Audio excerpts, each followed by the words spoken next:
Welcome to episode 5 of Let's Talk HBCUs. I'm your host, Mike Patton, here with Scott Wallace, and we're back again Yeah, man, it's talking been a minute. HBCUs. Yeah, it's been a minute. You're right. It's been You're a right. minute, man. It's been a minute. Both been busy, stuff like that. Want to throw a shout out right quick. I got my Fisk gymnastics shirt on. Shout out to my home, to the Nashville nieces.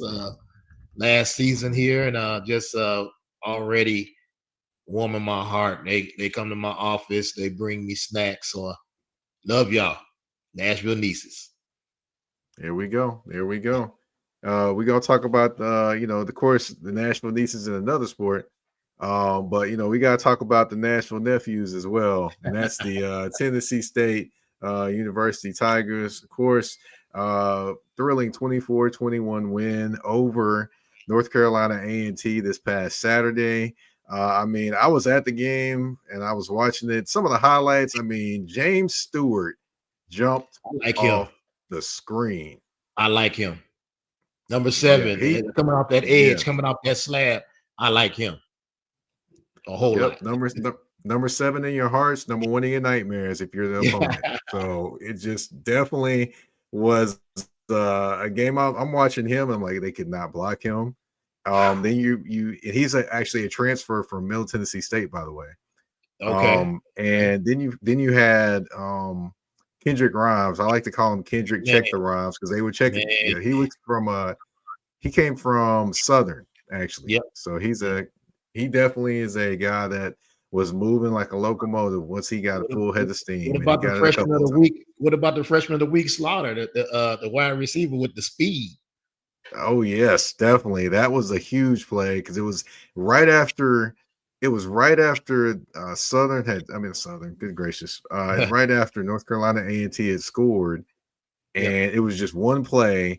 Jonathan Palmer, who is Carson Palmer's nephew, by the way, drops back, throws a dime to Slaughter, and Slaughter does the rest and just outraces everybody 70 plus yards to the end zone. It's almost like he was lined up in the 100 and he was just running that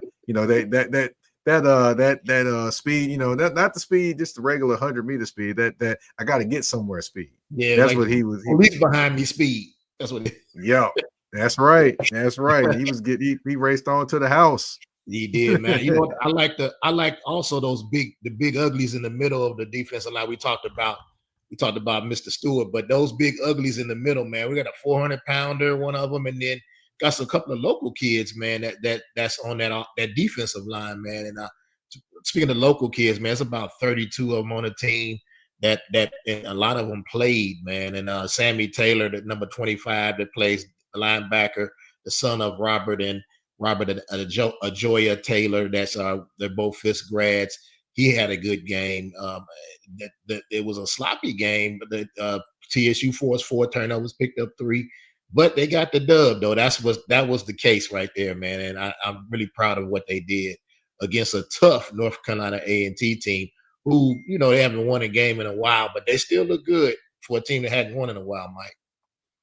I will say this: the guy they found their quarterback in that game. Mm-hmm. And his name is Braxton Thomas. The guy that started the game, Champ Long, he was cool and all that. But once Braxton Thomas came in the game, I was like, yeah, that's their quarterback. Champ, I'm sorry, you go ahead and sit down. Because actually he transferred Braxton Thomas, I believe, he was a late transfer from Maryland to them. Wow. So yeah, he definitely is a guy that's going to be their quarterback, in my opinion, for sure. And it was definitely an interesting game. Of course, TSU was up, Tennessee State was up 24-14 in the fourth quarter. North Carolina A&T drives down, and actually one of those special plays Braxton Thomas has, he evaded the rush, rolls out to his right, throws it down the sideline, a frozen rope to a wide receiver streaking across the field, catches it in stride, somersaults into the end zone, 24-21. TSU cannot do anything on the next drive, punts it away. Then North Carolina A&T is driving. Then they kick the field goal, try to win the game. It's blocked by Latham Snipes, and TSU wins the game. Of course, the crowd goes crazy. It was a pretty good crowd, I will say. I definitely could feel the energy. Yeah, tell me about the crowd. It sounded like from the TV it was a nice crowd. It definitely was. It definitely was a nice crowd. You could feel the energy of the crowd, and Yeah, I'm pretty sure the players. I think Coach Barlow talked about the energy from Big Blue that he felt and the players felt on the field. So definitely was some energy in the crowd, and especially when it got closer. At the end, mm, you could hear the crowd, and then of course, the joyous celebration after blocking the field goal. So you knew the energy was in the building. It's just I'm wondering, was the energy just for this game, or is it going to be for the next game as well? Which, we're going to talk about that next game, which number is one team in North the nation Dakota rolling to State. Nashville. Man, number one team in the nation, and their star wide receiver is the brother of a former top 5 pick, Trey Lance's brother. I think his Yeah, name is Bryce Lance. Chrysler. Is their star wide receiver, and that's going to be interesting. And they're starting a new quarterback, which they Cam Miller, when he moved on to the NFL, exhausted Yeah. eligibility, and there's a redshirt senior that actually is going to be starting. He's a fifth-year senior, is going to be starting, which that's rare in these days to think Hmm. about. A fifth-year senior at one program. Hmm. So, You don't see that 4-year seniors. You don't no, see that not at all. in one program anymore. Yeah, right. North You Dakota, really I don't know if don't. you go to And the North Dakota talk, but North Dakota State has a whole lot of tradition and NFL players especially linemen that have gone on to play in the mhm. NFL. Um, going to be exciting to have them come last year. TSU took it on the chin, 52-3. But it's going to be exciting to have the number one team in the nation trot into Nashville, and I'm sure that I'm looking. You talk about the crowd and the atmosphere. The team like that probably has a good following. And then you talking about Nashville being a nice destination, a destination city. You may be seeing some North Dakota State fans come in on Friday, enjoy the lifestyle on down on Broadway, and then and they come to the game. So I'm excited to see what type of atmosphere you'll have on Saturday as well, Mike. Right, right. And then they do have some transfers that have came to that school from bigger schools as well to add to this team this year. And just to kind of give everyone a recap of what happened last season, which we don't want to dwell on what happened last season in terms of this game, but it was 52-3 was the Yeah, score. It was 35-0 at halftime, and it was pretty much over at that point. TSU really couldn't sustain drives or anything like that against North Dakota State. But I think this game was a game that actually helped Tennessee State to know where they needed to go. And, with this type of beating that they took, it kind of, showed them, hey, this is the level we need to be at if we want to be a playoff team. And it seems like they took off from that game in terms of their play, their execution, and just the overall just feeling around the Tennessee State team. I mean, would you say they seem like they took off for you? yeah, and again, like you said, sometimes a loss is not as bad as you think it is.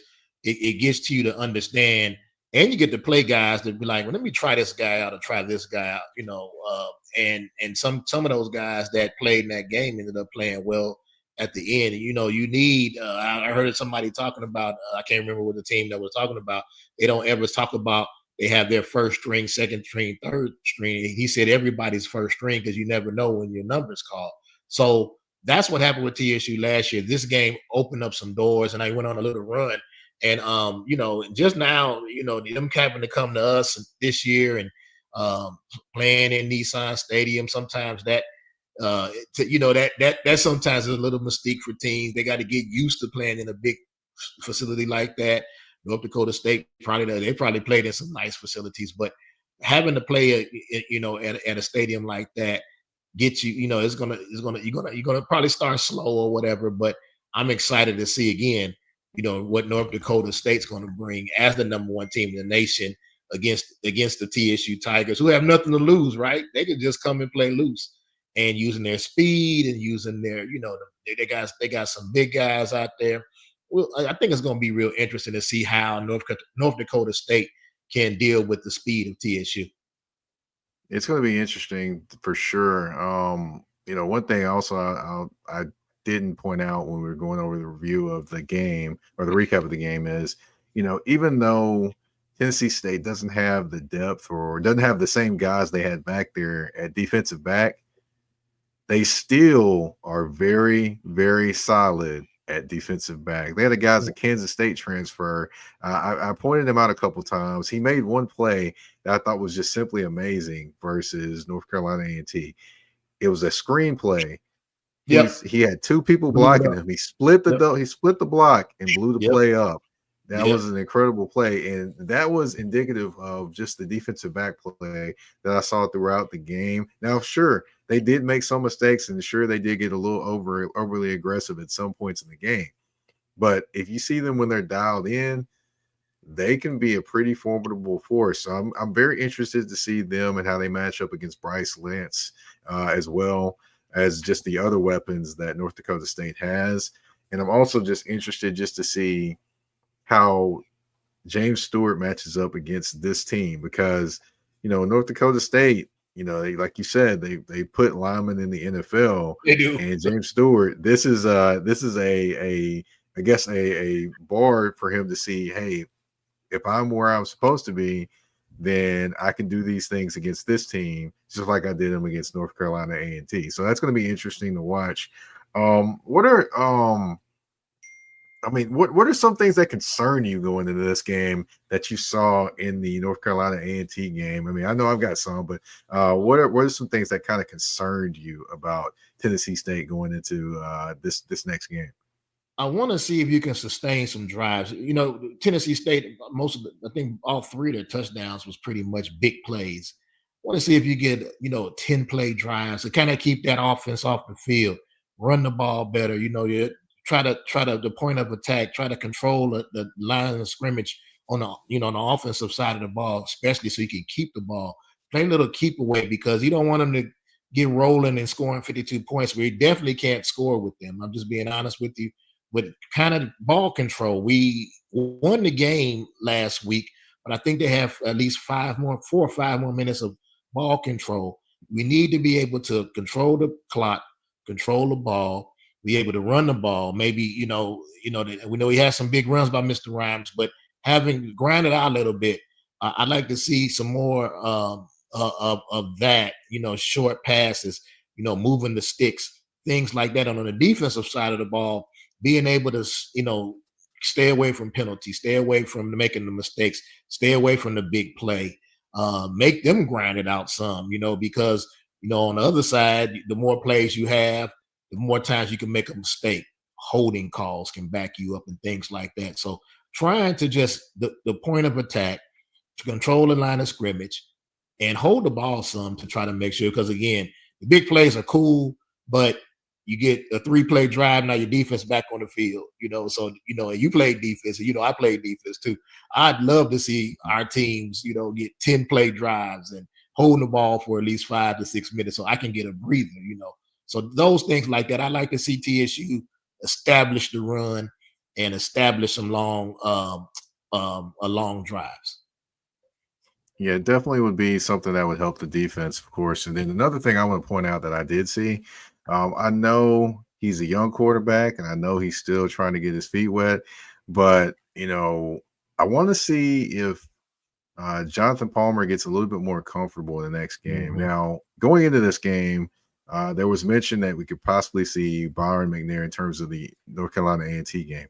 We did not see Byron McNair at all. We actually saw Caleb McCreary come in for one play, and that was a little bit disastrous because it was a direct snap to him, went right through his hands, and they lost like 20+ yards on that play. Yeah. Knocked them potentially out of field goal range, but they, thankfully they did get the field goal out of it, but it took them out of, potentially driving to score a touchdown. Mm-hmm. But with Jonathan Palmer, I want to see if he's able to, just hit the simple things, because one thing I noticed, the timing route and throwing it out, he kind of was a little off on his timing a couple of times when they threw that out.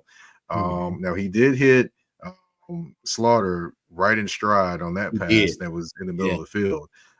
But one play in particular sticks out to me. It's right before half. They actually would have gone into half with a lead, But Mm-hmm. what he did was he dropped back, and I couldn't tell who he was throwing it to, but it looked like he was throwing it right to the linebacker for North Yep. Carolina A&T, and he Yep. caught it, and then that allowed North Carolina A&T to get points before the half and take a lead. Yep. Which to me, you cannot make that decision. You cannot make that throw. If you don't see anything, you dirt it, or you live to fight another day. You cannot make Yep. that throw. And I think that's simply because he's a young quarterback still trying to figure out things, but you can't make that play. And that concerns me going into a game versus North Dakota State, which they are a veteran team. They are a team that's more than likely been together more than this Tennessee State University team has. Mm-hmm. So that's going to be something he's got to value football, because if you allow North Dakota State to get turnovers to go Mm-hmm. along with not doing things on offense, it could get Bubba Sparks ugly in that stadium. And you don't want that to happen, not in front of your home fans. Mm-hmm. No, you don't want that to happen. So that concerns me. And then also another thing that concerns me is just the inconsistency in the running game. Like you Mm-hmm. mentioned, there were some plays where the Tennessee State offensive line was, just paving holes for Kendrick Grimes, and he was just basically just sprinting. It was almost like he was running a 100-meter dash. But in other instances, it seemed like they allowed penetration, and basically the running back had nowhere to go. And by the way, this game was a game that was controlled a lot by the defense as North Carolina Yeah. A&T and Tennessee State. So I want to see the offense and see if that offensive line can be more consistent. I know they're being coached by one of the great offensive line coaches that has been at Tennessee State. I think Russ Elmfield, I believe is Yep. what his Yep. name is. Yep. Yeah. He just So got yeah, back, so he's gonna have to get his. yeah. He just got back a few weeks ago, so Mm-hmm. I feel like that line's gonna be better as the year goes on. Right. That's what I'm hoping to see. If I'm a Tennessee State fan, that's what I'm hoping to see. That line continue to get better and better and better under his tutelage, under his guidance. So yeah, because it was a little inconsistent in the first game, but I did expect that in the first game, just because I mean, it's a team that they not to take any shots at Tennessee State, but they're a team that doesn't really know each other a ton, because a lot of these guys are new. It just is Yep. what it is. But that's what was my thinking on that. Do you have any other thoughts when it came to Tennessee State and just this game against North Dakota State? Yeah, again, those big guys in the middle, man, of that defensive line, they have to control. You can't let North Dakota State. You got to take something away. I think that we Mm-hmm. can take the run away if we can keep those guys. If they can clog up the middle. Being a former defensive tackle, I know what my job was. My job was not to get tackled. I did get some, but was to keep the offensive linemen, let the linebackers run around and make plays. So they have to stay in their lanes and take away the run. You take away the run, the pass it's three things can happen when you pass the ball, and two of them are bad. So if you take away the Mm-hmm. run and you make them pass, it could be a completion, it could be an incompletion, but it also could be an interception the more they throw the ball. So you got to take something away. I say take away that run. And but it has to be controlled again, that line of scrimmage by those big guys, man. That's what I'm hoping for. That's what I'm looking for. And if they can do that, going to halftime, you never know. If you go into halftime, with a one-score game or something like that, then you got them thinking. So try to keep the game close early and try to go into halftime, with a one-score game and try to see, and then take your chances in the second half. You never know. So big guys in the middle, y'all got to be ready, man. Be ready. That's right. That's right. Now we do have some comments. We got one comment here that was directed towards you, Scott. I'm pretty sure you recognize that person. Let's see. Let's go. I think I know who that is. What's going on? I think that's my guy in Arkansas, Mr. Robert Eliotti, man. And hey, he's been a guy that's been in my corner for a very long time. Well, 4 years, because his daughter just graduated from Fisk University. Mm-hmm. I appreciate the love. We text each other every day. We have a text group with his daughter and my wife, and he and I dominate that text group. So I appreciate you for tuning in, man. And he also said that we had to make sure to show Michael Vick some love. Well, we haven't made it quite there yet, but Yeah, we will. We haven't yeah, made it quite yeah, there yet, but we will. yeah, man. Since we're Got also HBCU, show Deshaun Jackson some love too, because Deshaun he's Jackson as coaching well. at I was going to say HBCU as that. well. So yeah, it's a lot of. I mean, HBCUs are hot right now again. So we're gonna show them some love, Rob. And of course, we have a comment from 28th and Jefferson. Hey, We need a backup running back. well, Well, I you will know who take. the I backup will running take. back is. Who's He's that? wearing number 5. Devin Starling, Devon Starling. He's back. Oh, he's back. Yeah, he's back. He's back. I don't know. He didn't play, but yeah, man, 28th and Jefferson. Listen, that guy knows a whole lot about TSU sports. And I'm not just talking about Mhm. football. He knows basketball, volleyball, softball. He knows what he's talking about. But Devon Starling Mhm. is back.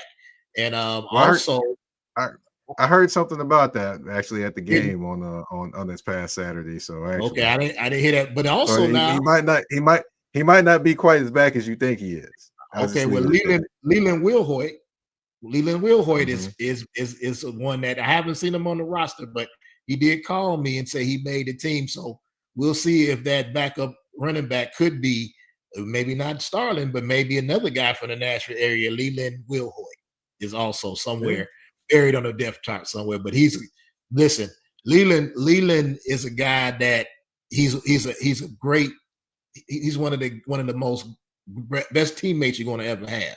If he wasn't dressed on Mhm. Saturday, I guarantee he was jumping around on that sideline trying to get guys fired up. He's a leader, and he's the son. His dad played. His grandfather played at Fisk football, Mhm. and then his mother Mhm. is the Yep. she's in politics. I forget which one it is. I'm away from That politics so much. assessor. The Huh? assessor. Assessor, yeah. That And assessor. so the Yeah. Will Hoyt name is big, and she's also a TSU grad. The Will Hoyt name is huge in Mhm. Nashville, and Leland is somewhere on that depth chart. So you might get your shot 28th with Leland Will Hoyt as a backup. All right. Well, I do want to kind of switch it up and change up things a little bit. We want to talk about the another HBCU in the city, and another one that is near and dear to your heart, Scott. Oh That yeah. is Fisk, and we want to go specifically to Fisk volleyball. Now, with the first season, or the first episode, I should say, of the show, you talked about Fisk volleyball and just the expectations and things like that. So I want to kind of just ask you, how's everything going when it comes to Fisk volleyball so far this season? Well, they're 6-4 right now, and they haven't. They're Mhm. going to play their first conference game this Saturday. They're going to travel to Wilberforce. And I say 6-4. Listen, they played against some really great teams. They played against 3 ranked teams. Also, they defeated this past Friday. Friday, yes, Freed Hardeman for the first time in school history. They went to the Freed Hardeman Labor Day tournament, and they beat them for the first time. And I'm trying to do the research, but I think it's the first time a Fisk team has defeated Freed Hardeman. So it was a really big win. The last week they swept the HBCU Athletic Conference weekly awards. You had newcomer of the week in Shelby Chamlin. She also was the attacker of the week. Nyla Gupton was the defender of the week last week. She's also defender of the week this week. She recorded her 1,000th career dig in less than 3 years. She's just been at Fisk. No, I'm sorry.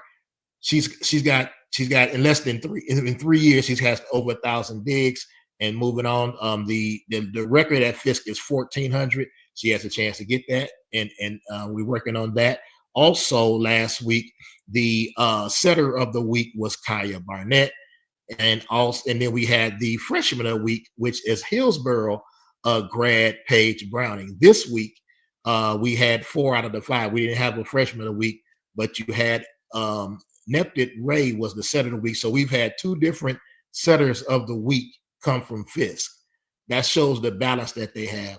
And also you've had attacker of the week, a different one, which is Reagan Jones, who's she's the returning All-American. She's a junior All-American. And also she's the conference preseason player of the year. She's the attacker of the week this week. Like I mentioned, Nyla Gupton, she's once again the defender of the week, and Shelby Chamberlain is again the the newcomer of the week. Coach Jess Enderly just won her 100th career game last week with a victory over Bryan College. So she's rolling. The team is doing great, man. And listen, if you haven't been to a volleyball game, you want to talk about excitement. You want to talk about, a lot of things going on. You come to a volleyball game, TSU volleyball, Fisk volleyball, Trevecca, whoever, just go to a volleyball game. I'd love for you to come to the Fisk game. We have our first home game, by the way, September 13th. Come on out to the Henderson A. Johnson Arena. But our volleyball team is doing well.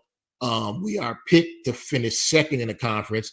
And that's bulletin board material for them because they feel like they should win it all. So it's been a great start.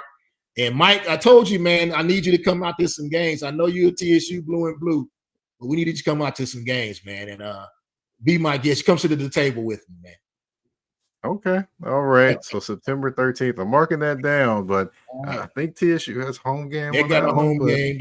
They got a home game. We'll get you in the middle of the week sometime. In the middle of the week. See, I know you. Your job is not too far, so you just come on by and in the middle of the week. All right. All right. Yeah. Now, of course, I just want to also mention as well. You said the calendar for the team next home game, September 13th. About how many tournaments are they actually going to be in this year? Are those tournaments kind of played already out so far? So they played in two different tournaments. They played in the onset tournament, which is in Indiana, which is highly competitive, and they came out 2-2 in that. Then last week they won 3 out of the 4 at Freed Hardeman. They lost against UT Southern. But then now we're getting into the regular season where we're going to start playing some conference team. We're going to play.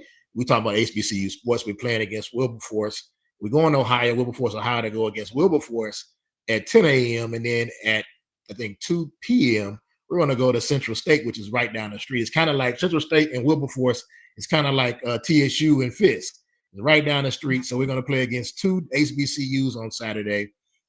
Both of them going to roll, but both of them in 2 different venues. So to the Ohio alum out in Ohio, come out and see the volleyball team. They're a very exciting team, and you won't miss it. You won't regret it. And what we do but you want to talk about tournaments, but we do play in tri-matches. The September 13th home is going to be a tri-match against you would have asked. We play against 2 different teams. I'm trying to get through this week, but it's tri-matches that we play. You get to see 3 matches if you come. So, but we definitely, so it's pretty cool, man. And it's a long day, but if you get a couple of those 3 setters, it's not that bad. But we down the line, we'll have some more. I'll definitely be posting this. Follow my Instagram, follow the Fisk Instagram as well, Fisk Athletic Instagram, and you'll see the different games that's coming up. And basketball season right around the corner, Mike, man. We already got the teams in there, they're in their conditioning and lifting weights, and both the men's and women's basketball teams should make some hay a little bit this year. Women's basketball has 11 new players on their team. She got a whole new team, except only returner is Kayla Lee. So and that's Victoria Crawford, and then Coach Jeremiah Kretcher lost a whole lot of scoring off of this team, but he's brought a lot of guys in that can score the basketball. So it's going to be exciting when basketball season rolls around too. And then of course the Nashville Nieces start in January. Got you.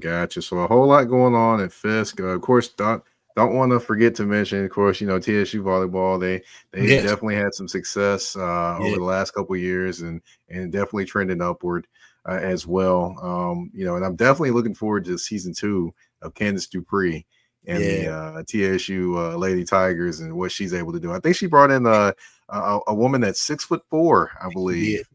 Yeah. So I'm looking forward to seeing what this size can do on the court. Yeah, finally got some size over there, man. And having that, like we talked about, we were talking about the men's basketball coach hire. You bring in somebody like Candace, and you bring somebody like Reggie Barlow in that has connections I mean, we talked about the TSU, what they're gonna do. They got a heck of a defensive coordinator, so I think that the football team. So I mean, just bringing guys like that in and having them walk around the halls of TSU, that's significant. So I think that I'm ready for Candace Dupree. I'm ready for the men's basketball team to see what they're going to do. It's going to be some exciting times when it get a little bit cold outside, a little bit colder outside, and I can't wait to homecoming for TSU when they're going to go against Howard. That is going to be electric if you're in the city of Nashville. I may just leave, man. I may just Airbnb my house or something like that, because I know it's going to be a lot of people up here for that. That's as it was a lot of people that were in DC last year for Howard's homecoming where TSU went. Of course, TSU beat Howard, so they're going to be running. They're going to be looking at chops to come in here and try to get a victory over TSU. And I was looking again. They got the first 4 home games. Then they got another 3 home games down around homecoming. Then so they got about 7 or 8 home games this year. So get down to Nissan Stadium. They got 8 home games this year. 8 home games. You got 8 chances to get to Nissan Stadium. Me personally, the parking is horrible. So I don't know if I'm going to be making too many times, but I'm going to try my best to get down there. Of course, this is the last year of football at Nissan Stadium, right? It's the next year's last year. It's next year. It's next year. Okay.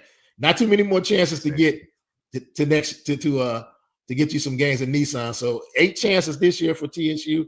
Of course, you got 8 chances for the Titans as well in the next year. So get on down and support the Big Blue. That's right, man. Yeah, definitely Tennessee State fans. I know you want to tailgate, and I know you want to do all that stuff, but hey, those kids need you in that stadium. They feed off of you in that stadium. We had one more other question that was asked for 28th and Jefferson. He asked, was Will Hoyt related to Lance Will Hoyt? I'm going to say yes. Lance Will Hoyt, didn't he play for I think he played for TSU. I have to find out 28th and get back with you, but I forget. But I know his grandfather played at Fisk, played football at Fisk. Fisk stopped the football in the 80s. He was a star running back at Fisk University, and very proud of that. And now Leland is going to be roaming the sidelines of TSU. And off, you got to tell me what happened to Starling off the call, man. Oh, I will. I will. I'm throwing my man out, and then, but he's always been a good kid. So I really liked him, and even when he was in high school, he went to Cane Ridge High School, and but I like to find out what's going on, man. I saw him on the roster wearing number 5, so I want to find out what's going on with Starling. Yes, sir. Yes, sir. We'll tell you that. But of course, we got to keep that off the air. But, as far as on the air, we want to thank everyone for kind of tuning in to this episode 5 of Let's Talk HBCUs. Of course, we'll try to get back to you as soon as possible. Maybe next week we may have a special guest from Alabama A&M. I'm kind of working on it right now to see if I can get this special guest to show up with us. And I will say she is actually HBCU history, walking HBCU history, actually, by the way. Well, but also just to give everyone a kind of a hint. We have we also works for Wallace Media Group, is the voice of Alabama A&M, the PA announcer for Alabama A&M. Works for me, so very proud of him, man. Corey Terrells, he's the new voice of A&M's football. So I see if he can come on and talk a little bit too as well. He's a great guy, man. I'm very proud of him, of what he's accomplishing. Just wonderful. Now, so A&M next week. He said, "Yes, sir. Yes, sir. Definitely." All right. It's gonna be a blast. It's gonna be a blast this weekend. See what all happens with Tennessee State football, and see what goes on with Fisk volleyball and all of HBCU sports. We're going to dive into more of those and kind of bring more in as we continue to go along with this show. Of course, it's still episode 5. We're still getting rolling. We're still getting going. We thank you for your support on this episode and this further episodes of Let's Talk HBCUs. Scott, you want to tell them where they can find you on social media or anything? Yes, Scott Wallace 615 on Instagram. You also can follow me, Scott Wallace, on Facebook. I run the Fisk Instagram pages. You can hit me up there. And shoot, man, you can find me around the city. Just come on out. Come out to some games. That's where you can hit me up at. But this is a great forum, and we're trying to make sure that HBCUs get their just due by being on here and talking about some things that people may not talk about a lot. We're not on ESPN, may not talk about this, but we will. And we want you all to hit us up and let us know what you want to talk about as well. And maybe so you can be interactive with the show. So hit us up. And Mike, you guys know where to find Mike. If they don't tell if you don't. Well, if you don't, of course, you can find me on the artist formerly known as Twitter. I'm not going to call it X because, the only X I recognize is DMX and Malcolm X. That's the only X's I recognize. So you can find me on there at Mike Patton 82. That's MikePaton 82. Of course, you can find me on Instagram and Threads at that's THA, not THE _general_MP. And of course, you can find Let's Talk HBCUs at the Mike Patton YouTube network. Thank you all again for tuning in to this episode of Let's Talk HBCUs. We're out. Peace.